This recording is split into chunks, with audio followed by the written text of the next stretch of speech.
How you doing? This is Larry Anderson with another tale from Sweetwater's history. Today we have with us Lisa McClung. She's a longtime manager of the Lost Sea attraction, the world's largest underground lake. The Lost Sea came from Craghead Cave. It was a dance hall at one time and then a bomb shelter. Now it's a world-class tourist attraction, and Lisa's going to tell us all about it. Thank you, Larry. Thank you for having me. This is the Lost Sea is one of my very favorite subjects in the world, so you'll have to stop me because I could literally talk about it for hours. I have been at the Lost Sea almost 40 years, so I have studied the history and know just about everything you could probably ask me about the Lost Sea. What I would like to talk to you today is how the Lost Sea came about, how it was opened as a tourist attraction, which was in June of 1965. At that time, Mr. Van Michael, a local attorney in Sweetwater, had been very involved with the Lost Sea, he and his family. He started being involved with the Lost Sea when he was still in school. So he loved the Lost Sea. He told people all about it. And let me back up just a minute to say that before the cave was opened in 1965, actually prior to around 1927, the cave was known as Craighead Caverns. It was not known as far as the Lost Sea because no one really knew that the Lost Sea existed as it was. So prior to 1965, when people would come into the cave, you will hear stories about people coming to play in the cave. There were mushrooms grown in the cave. It was a mushroom farm because it was the cool temperature and the high humidity made it perfect. There was a dance hall called the Cavern Tavern at one time within the cave. Lots of things went on in the cave before it was open commercially. In the early 20s, around 1928, it was open for a short time as Craighead Caverns. Now, at that time, some group of people got together, decided to open the cave. Remember, the lake, the full extent of the lake was not known, so only the cave tour was going on at that time. When people came into the cave, they had to enter through the original entrance of the cave, which involved about 140 very steep steps made out of concrete to even get down into the cave. Craighead Caverns was that around that time was the first time that a lighting system was installed in the cave. And you have to understand that at that time, many people didn't even have lights in their homes. So to have a lighting system within a cave was a big deal. A lot of people came to the cave just to see that. Anyway, Craighead Caverns was only open for about 4 years. It closed in 1931 because of the Depression. It started, a lot of money was being pumped into it and not a lot of tourism was going on. So at that time, it was closed. Prior to 1960, Van Michael, as I said, had been a avid caver within the cave at Craighead Caverns. He and another man by the name of George Kyle decided to try to reopen the cave. Actually, Van was the son of Van Michael Sr., so Van was involved through his dad, you might say. So they decided to try to open the cave as a tourist attraction. Now, stories about a lake being inside the caverns had been told for many years. Ben Sands, a local boy, 13 years old, went into the cave in 1905 and discovered the Lost Sea. Ben went into the cave through the original entrance. He had been in the cave many times before. He had never been as far down into the cave as he went that particular day in 1905. The reason for that is because we were in a severe drought at that time. The drought uncovered an opening that Ben crawled through to get into the lake room. Ben was only 13 years old and he was down there with a lantern.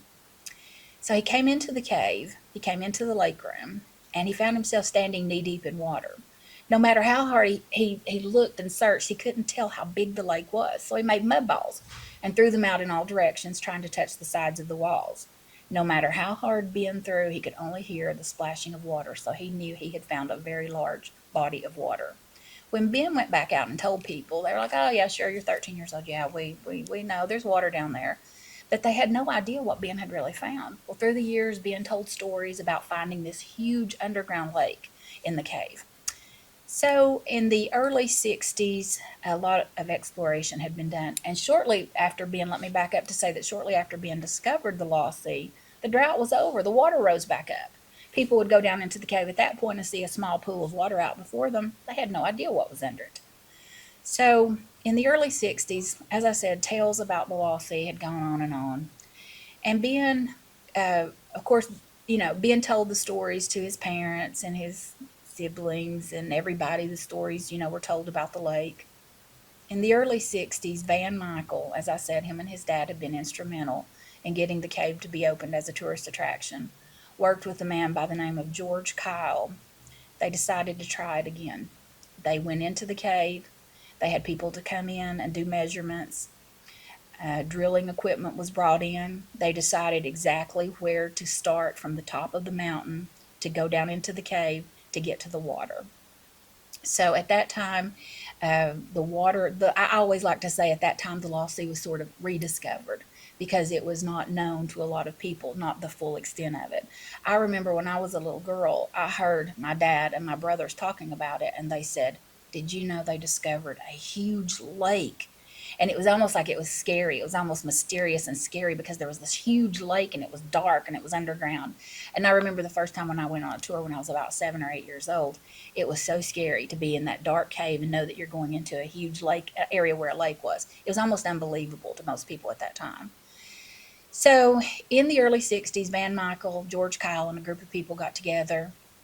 They did a lot of work on the cave as far as excavating. As I said, they brought in a team to decide just exactly where to drill down into the cave to get into the lake room. An area right around the lake room had to be blasted to make entering the cave easier, entering the lake room easier. We now call that the Ben Sands Tunnel. We named it after Ben Sands because that's the area that he went into to discover the Lost Sea. So the cave at that time, Van Michael himself brought tours through. He was in college. He would come home on the weekends. He would bring tours through himself with a lantern.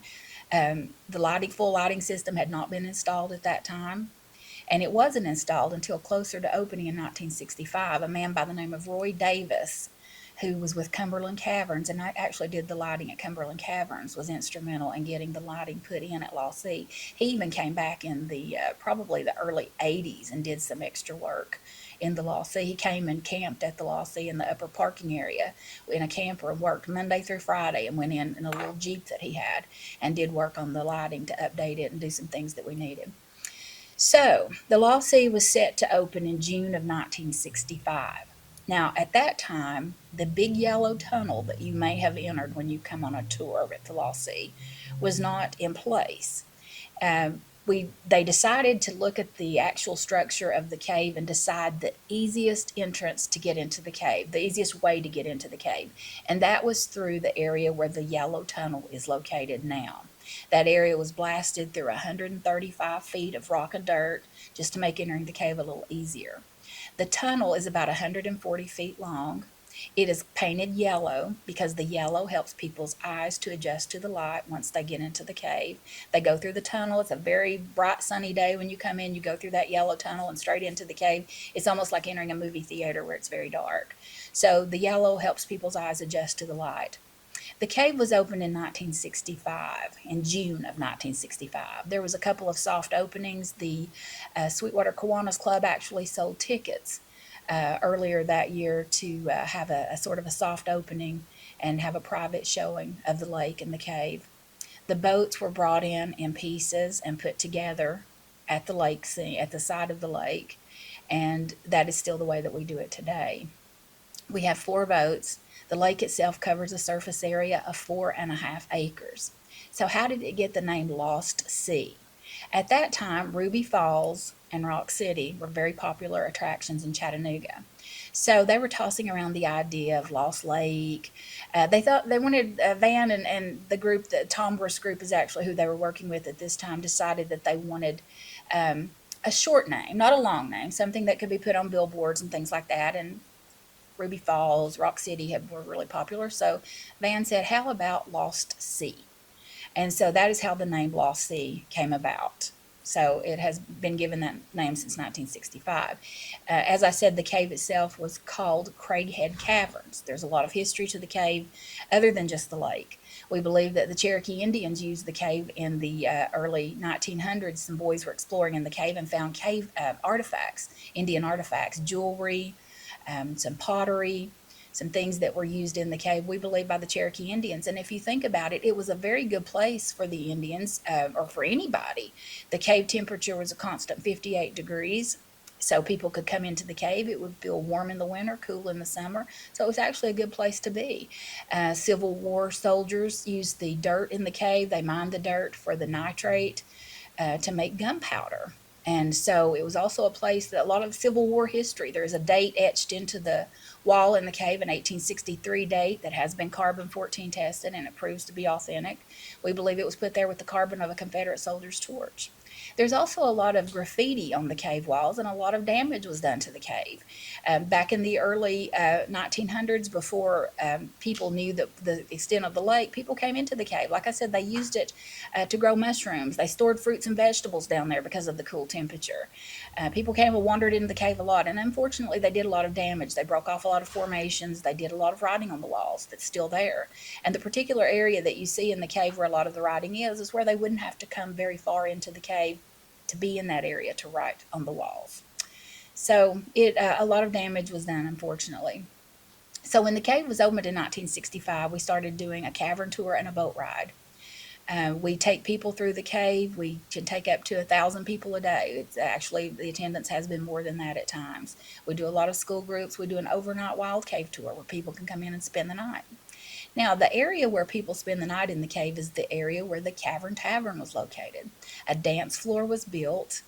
People found that they could come down into the Cavern Tavern. They found that they could come down and drink alcohol, and because of that high humidity and low temperature, they wouldn't feel a lot of effects from it, so they drank more and more.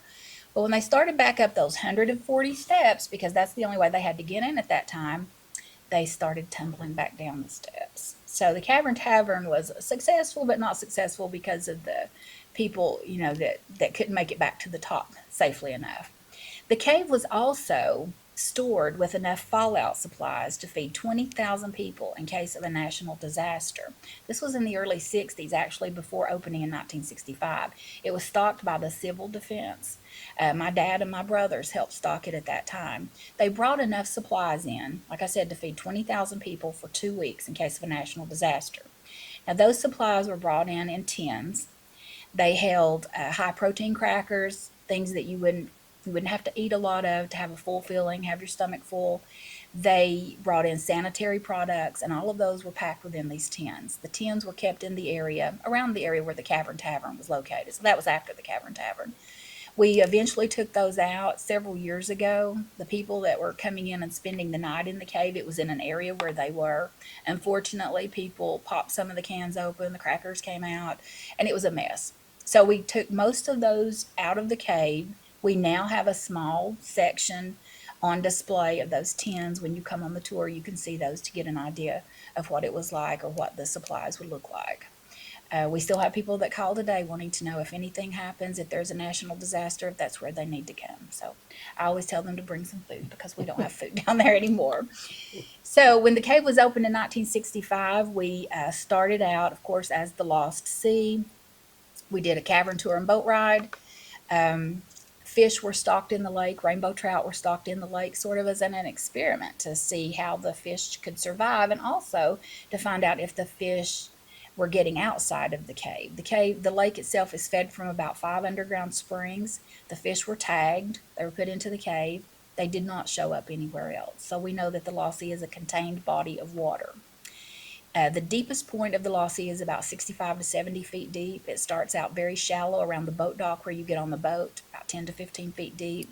It goes down about 35 feet deep in the middle of the lake, and then on back to 65 to 70 feet in the back of the lake. At the back of the lake, we have pipes in the rock. If we have to, we can pump out 900 gallons of water every 3 minutes. Now that would be during an excessive flood. A lot of people think if they come in there in the rain, it's raining, it's going to fill up before they get back out. But that wouldn't happen. It would take a long time for the water level to go back up. Now, when you think about when Ben Sands came into the cave in 1905 and it was during a drought, if we didn't pump water and we had water and lots of rain, excessive rain, eventually the water level could go back up to the area where people would first come into the cave in the early 20s and see the water. But we do keep it pumped to a certain level. If the water level goes down, the Lost Sea is the water table for this area. If the water level goes down, there's not anything we can do about it. We do have a floating boat dock. We adjust the boat dock as we need to. In 2012, The lake level dropped about 45 feet. One of the worst droughts we had ever had since the cave being open commercially in 1965. We actually had to stop the boat tours for about a month. The water was so low. The with the boat dock itself was almost into the middle of the lake, so it was causing the fish a lot of distress. When we would take the boats out, the water would churn up mud, and it was causing a lot of distress. So we stopped the boat rides for about a month, and then of course rain came, and the water level came back up rather quickly. As I said, we do school groups, we do overnight wild cave tours. Lots of Boy Scouts have been at the Lost Sea. It has so much history within the cave walls. It is a beautiful cave. We're so fortunate to have it in our area. There's so much history and beauty to the Lost Sea that it just amazes me every time I go down there. We also have some very unique formations called anthodites. Anthodite is a cave flower. It's called as a Greek word meaning cave flower. They come in several different colors. We do have a part of the cave that's completely blocked off and is only shown to the people that do the wild cave tours so that we can watch them when they go into the area because they're very spiky.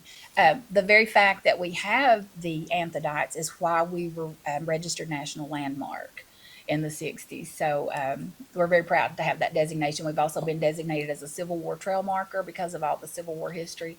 So we are proud of all of that and just happy to be a part of this community and be the Lost Sea and have this here for everyone to come and visit us. Well, thank you. I'm going to add a little something to Okay. this. I think that it ought to become a matter of public record. Okay. We talked about this earlier. Farmer here by the name of Charlie Browder, who was a good trickster back a few years ago at the Lost Sea, took a dead cow skull and put a horn in the middle of it and hid it in the Lost Sea for Van Michael to find. They found it, and lo and behold, they thought, we have found a unicorn. That skull was shipped to the Smithsonian Institute for testing. Of course, it made everybody look like a fool, but Charlie Browder had the biggest laugh out of that he could have. And I wanted to add that. And they called it the Ghost of Yehudi. Yehudi. Thank you, Lisa, for coming Thank to you for talk having to us.